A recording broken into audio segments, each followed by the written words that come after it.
শুভ সকাল বন্ধুরা। এখন বাজে সকাল 7টা।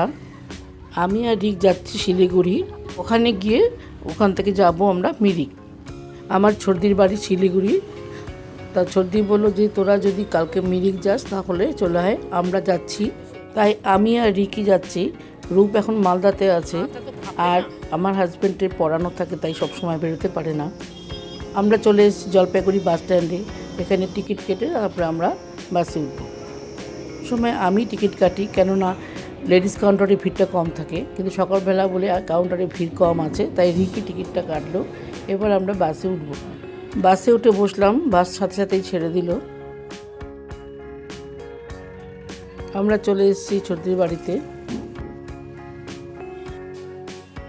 এসে দেখলাম দিদির এখনও কাজ শেষ হয়নি, কাজ করছে। মায়েরও পুজো শেষ হলো, এখন রেডি হবে। রান্না করে নিয়ে যাওয়া হবে বলে একটু টাইম লাগছে। ওখানে সবাই রেডি হয়ে গেছে, মাও রেডি হয়ে বসে আছে। ওইদিকে রিক আর গীতাঞ্জলি দাঁড়িয়ে আছে, আর ছোটদি একটু কাজ করছে। মোহনদা বাড়িতে নেই, মোহনদা গেছে একটু আসামে অফিসের কাজে।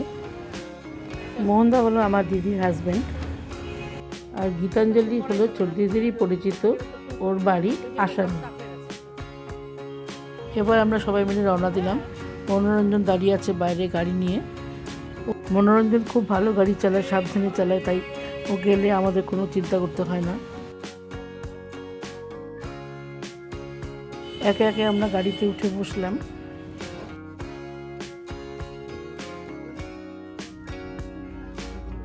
যেতে যেতে আমরা দার্জিলিংয়ের টয় ট্রেন দেখতে পেলাম।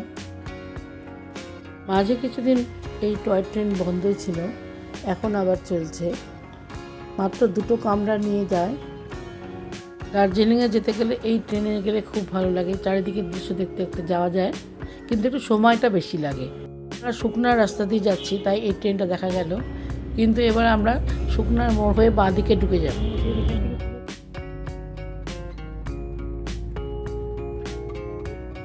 শুকনার মোড় দিয়ে আমরা বাঁ দিকে চলে আসলাম। এদিকে কিছুটা ফরেস্টের রাস্তা আছে, তারপরে আছে চা বাগান।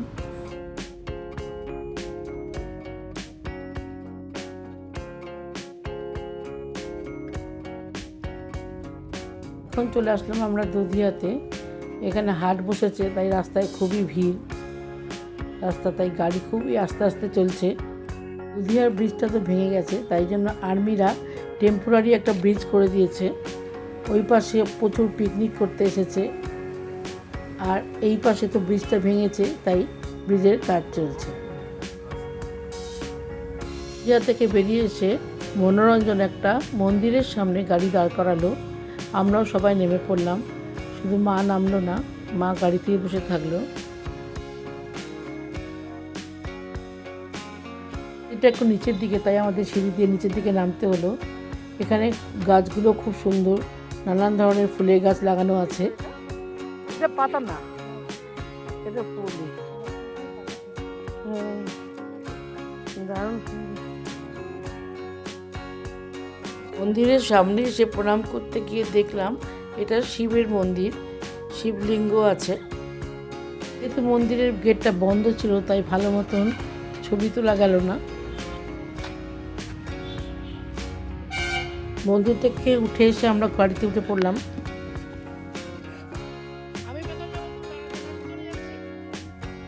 এবার আমরা মিরিকের কাছাকাছি চলে এসেছি। মিরিকে যাওয়ার পথে রাস্তা খুবই সুন্দর। চা বাগানগুলো এমনভাবে সুন্দরভাবে সাজানো গোছানো, দেখতে খুবই সুন্দর লাগে। তবে অন্য সময় আসলে চা গাছগুলোকে মনে হয় সবুজ ভেলভেটের মতন দেখতে লাগে, কিন্তু এখন গাছগুলো পাতাগুলো মনে হয় তোলা হয়ে গেছে, তাই সেরকমভাবে সবুজ দেখতে পেলাম না। এখানকার ভিউ দেখার জন্য আবার আমরা গাড়ি থেকে নেমে পড়লাম।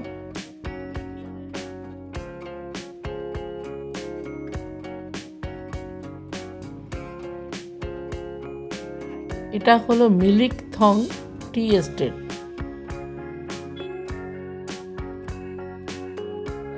চা গাছের মাঝখানে পাইন গাছগুলো এমন সুন্দরভাবে লাগানো হয়েছে যে দেখতে খুবই সুন্দর লাগছে। সবাই আমরা এখনো দাঁড়িয়ে আছি, মনোরঞ্জনও দাঁড়িয়ে আছে। মা আর রিক নামে নাই, ওরা দুজন গাড়িতে বসেই দেখছে। আমরা আবার গাড়িতে উঠে পড়লাম। এখনও মিরিকের দূরত্ব প্রায় 10 থেকে 12 কিলোমিটার। এবার আমরা চলে আসলাম মিরিকের আরেকটা ভিউ পয়েন্টে। মাও নামলো, সবাই নামলাম। নেমেই সামনে দেখতে পেলাম অনেক কমলা লেবু নিয়ে বসে আছে, কিন্তু অনেক দাম বেশি বললো বলে আমরা আর নিলাম না। এরপর আমরা একটা পাশে একটা রেস্টুরেন্ট আছে, সেই রেস্টুরেন্টের পাশে গিয়ে দাঁড়ালাম। বসো এখানে। মাকে বললাম এখানেই তুমি বসো, বেশি দূর তুমি হাঁটতে পারবা না। আজকের ওয়েদারটা খুবই ভালো, রোদ উঠেছে। সাধারণত পাহাড়ে আসলে মেঘলা মেঘলা ওয়েদারই থাকে, তা আমাদের তো ওই জন্য গরম লেগে গেল। আমরা সোয়েটার খুলে ফেললাম। জায়গাটা খুব সুন্দর লাগছে, তাই বললাম দাঁড়াও তোমরা এখানে, তোমাদের একটা ফটো তুলে দিই। আকাশও খুব পরিষ্কার আছে, আর তাছাড়া এই জায়গাটাও খুবই সুন্দর, তাই এখানে কিছুক্ষণ থাকলাম।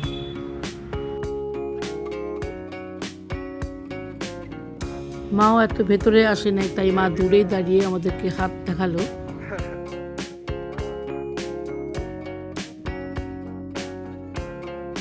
এদিকে মনোরঞ্জন, গীতাঞ্জলি আর ছর্দিও দাঁড়িয়ে আছে, সবাই ফটো তুলতেই ব্যস্ত। দূরে দেখা যাচ্ছে আই লাভ মিরিক, আমরা ওখানে এরপরে যাব।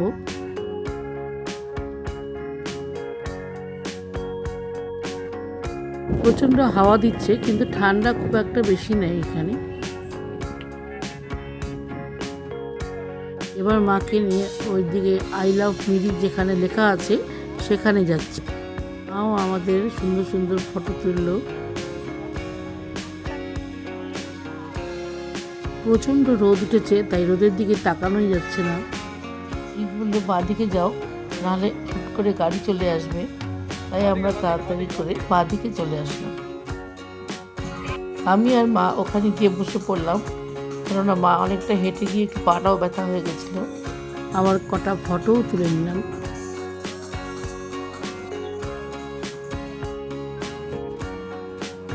ওখানে বসে থাকতে থাকতেই ছর্দি আবার আনারস মাখা নিয়ে আসলো। পাশেই ওখানে বিক্রি করছিল আনারস কেটে। আমরা সবাই ওখানে বসে আনারস মাখা খেলাম। এবার চলে আসলাম আমরা গাড়িতে উঠবো, তার আগেই দেখলাম ফুচকা বিক্রি করছে। তা রিক বললো ফুচকা খাবো, তা সেই ফুচকাও খাওয়া হয়ে গেল। এবার আমরা যাব হেলিপ্যাড দেখতে, কারণ মিরিক লেকে পরে আসব, ওখানে আমরা এসে খাওয়া দাওয়া করবো, তাই আমরা রওনা দিলাম হেলিপ্যাড দেখার জন্য। এই রাস্তাটাও খুবই সুন্দর।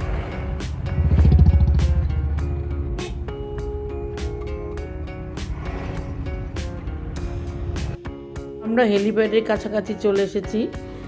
এখানে অনেকগুলো গাড়ি দাঁড়িয়েও আছে, আবার অনেকগুলো দোকান বসেছে।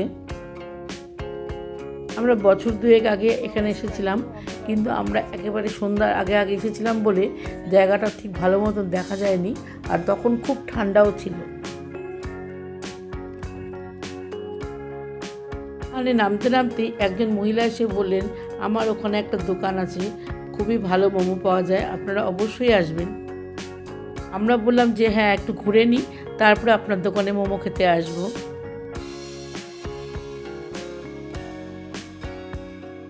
এই জায়গাটাও খুবই সুন্দর, আর আজকের ওয়েদারটা এত ভালো যে পরিষ্কার দেখা যাচ্ছে। মন্ত্রীরা যখন আসে এই হেলিকপ্টার নিয়ে এখানেই নামে। দূরে দেখা যাচ্ছে ওটা বললো স্কুল একটা। আর এখান থেকে আমরা জিজ্ঞাসা করলাম যে কাঞ্চনজঙ্ঘা দেখা যায় কি না, তখন বললো হ্যাঁ দেখা যায়, কিন্তু বেশিরভাগ সময়ই মেঘে ঢাকা থাকে। অনেক লোকই এসেছে, কেউ কেউ আবার মোটর সাইকেলও এসেছে, আর এছাড়া গাড়ি নিয়ে তো অনেকেই এসেছে। রিক আর গীতাঞ্জলি ওই দূর থেকে ঘুরে আসলো। অনেকে এখানে এসে মিউজিক সিস্টেম নিয়ে এসছে, বসে গান শুনছে, পিকনিক করছে। রিককে বললাম যে চ আমরাও একটু ফটো তুলি। এরপর ওই দোকানে চলে আসলাম মোমো খাওয়ার জন্য। মা ছর্দি সবাই বসে আছে ওখানেই, আমিও যাচ্ছি। এই মহিলা বলেন যে আমার মোমো সুজির আটা দিয়ে তৈরি, আপনারা খেয়ে দেখুন, খুবই ভালো লাগবে। আপনাদের ওখানে তো ময়দার তৈরি হয়। এরপর খেয়ে দেখলাম সত্যি খুবই ভালো।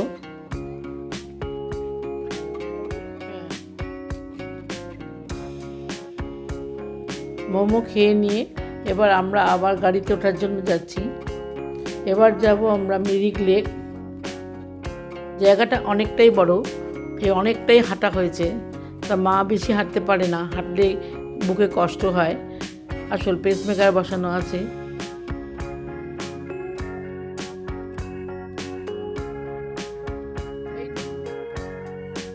এই যে মাঠটা দেখা যাচ্ছে, এই মাঠে আমরা বসে অনেক আগে পিকনিক করেছি, তাই আমরা বলতে বলতে যাচ্ছি।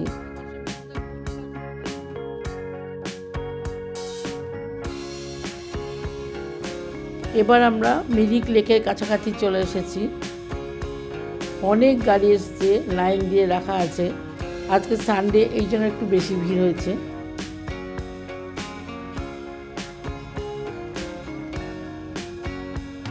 মিরিকে এখন অনেক দোকানপাট হয়ে গেছে। আগে এত দোকান ছিল না, এখন এখানে ভালো মতন বাজার বসে। লেকের ধারে বাজার বসে, আবার 5টার মধ্যেই সেটা আবার উঠেও যায়। সন্ধ্যা হতে হতে এত ঠান্ডা পড়ে যায় যে ওরা 5টার মধ্যে দোকান বন্ধ করে সব ঘরে ঢুকে যায়।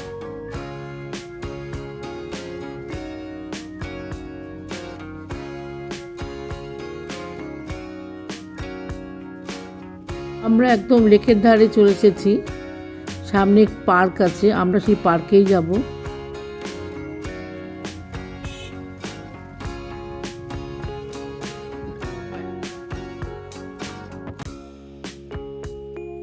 এত লোক এসেছে যে গাড়ি পার্কিং করার জন্য জায়গাই পাওয়া যাচ্ছে না। তাই পার্কের সামনে একটা জায়গাতে দাঁড় করালো গাড়িটা।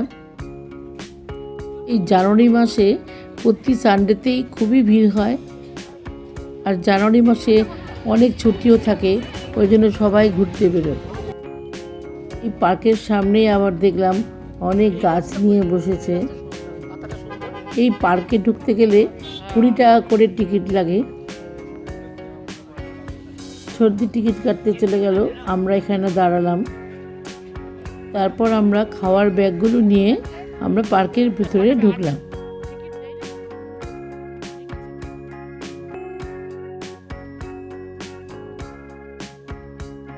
পার্কটাও খুব সুন্দর সাজানো গোছানো, চারদিকে ফুলের গাছ লাগানো আছে।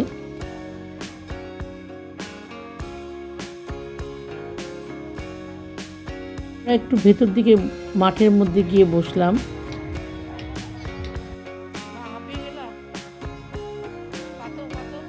একটা বড় চাদর নিয়ে আসা হয়েছিল, সেই চাদরটাকে ভালো করে পেতে নিয়ে আমরা ওখানে বসলাম।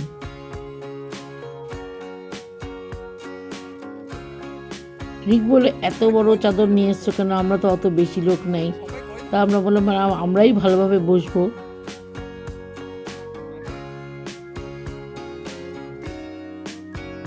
সর্দি সব খাবার দাবার নামালো, ওই সব নিজে রান্না করে নিয়ে এসছে। আমি কিছু করতে পারি না, কারণ আমি তো জলপাইগুড়ি থেকে আসলাম।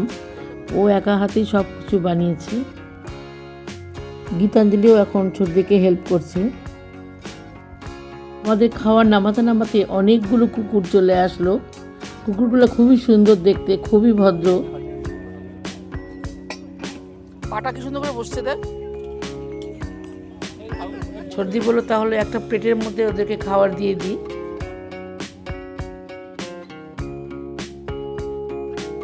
রিক আর গীতাঞ্জলি এই কুকুরগুলোকে দেখে এত খুশি হয়ে শুধু ওদেরই ফটো তুলে যাচ্ছে।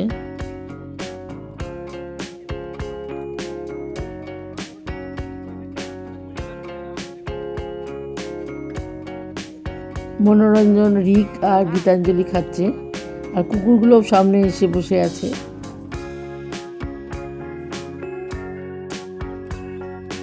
খাওয়া দাওয়া হয়ে গেল। বললাম একটু আমরা লেকের ধারটা ঘুরে আসি, এরপর অন্ধকার হয়ে গেলে দেখতে পারবো না। এতক্ষণ ঠান্ডা ছিল না, রোদটা ছিল বলে। এখন রোদটা নাই বলে ঠান্ডা লাগছে, তা চাদরটাই গায়ে দিয়ে নিলাম। লেকের ধারে এসে দেখলাম অনেকেই বোটিং করছে। ওই দূরে ব্রিজের উপরেও অনেক লোক আছে, ওই পাশ দিয়ে অনেক লোক হাঁটছে।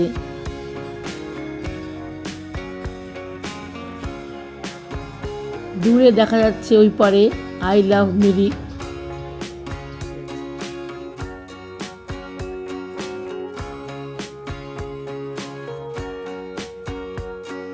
খুবই ঠান্ডা লেগেছে, মারও মাথায় টুপি, সর্দিও সোয়েটার টুপি পরে নিয়েছে, আমিও সোয়েটার পরছি। কেমন খেলা খাবার?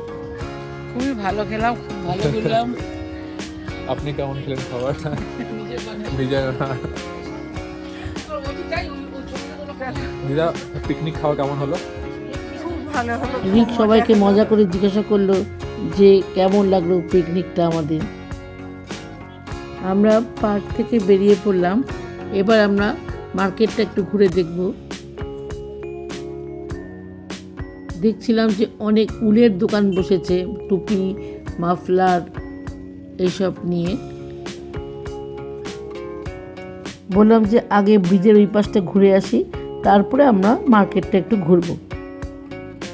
দেখলাম অনেক খাবার হোটেলও হয়েছে। আগে যখন এসেছিলাম এখানকার একটা হোটেলে, বাঙালি হোটেল ছিল সেটা, সেখানেই খেয়েছিলাম। এবার যেহেতু খাবার বানিয়ে নিয়ে আসা হয়েছিল, তাই জন্য আমরা কোনো হোটেলে যাই নাই। ব্রিজের দিকটাই চলে এসেছি। এই জায়গাটাকে আমরা ম্যাল বলতে পারি।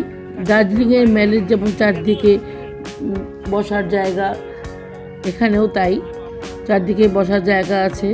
এছাড়া এখানে বোটিং, তারপরে হর্স রাইডিং সব রকমই আছে। এই জন্য এই জায়গাটাকে অনেকেই মিরিকের ম্যাল বলে।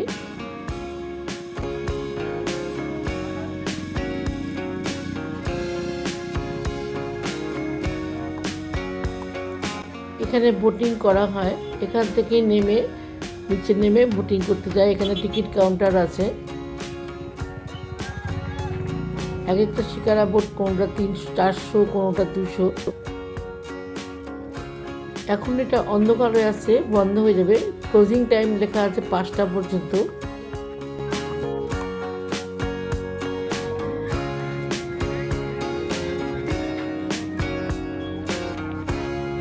এবার আমরা বিচের দিকটায় চলে আসলাম। ওখানে গিয়ে কিছু ফটো তুলে নেব। ব্রিজে দাঁড়ালে মিরিকের পুরো জায়গাটাই দেখা যায়, কিন্তু ঘোড়াগুলো এমনভাবে আসছে যে ব্রিজের উপর দাঁড়ানোই যাচ্ছে না।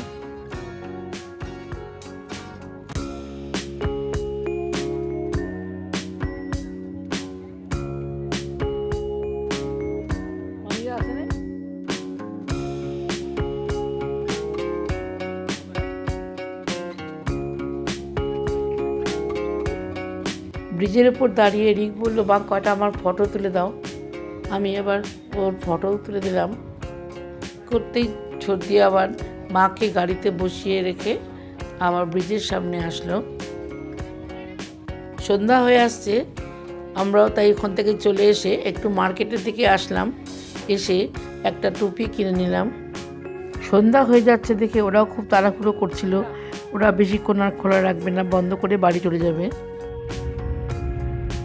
আমরাও তাড়াতাড়ি রওনা দিয়ে দিলাম। আমরাও একটু আলো থাকতে থাকতেই পাহাড় থেকে নেমে এসেছি, কিন্তু পাহাড় থেকে নামার পরও অনেকটাই দূরত্ব আছে মিরিক থেকে শিলিগুড়ি। আজকের দিনটা খুবই ভালো কাটলো। আমার ব্লগটি যদি আপনাদের ভালো লেগে থাকে তাহলে ব্লগটিকে লাইক করুন, শেয়ার করুন আর চ্যানেলটিকে সাবস্ক্রাইব করে নিন। ধন্যবাদ।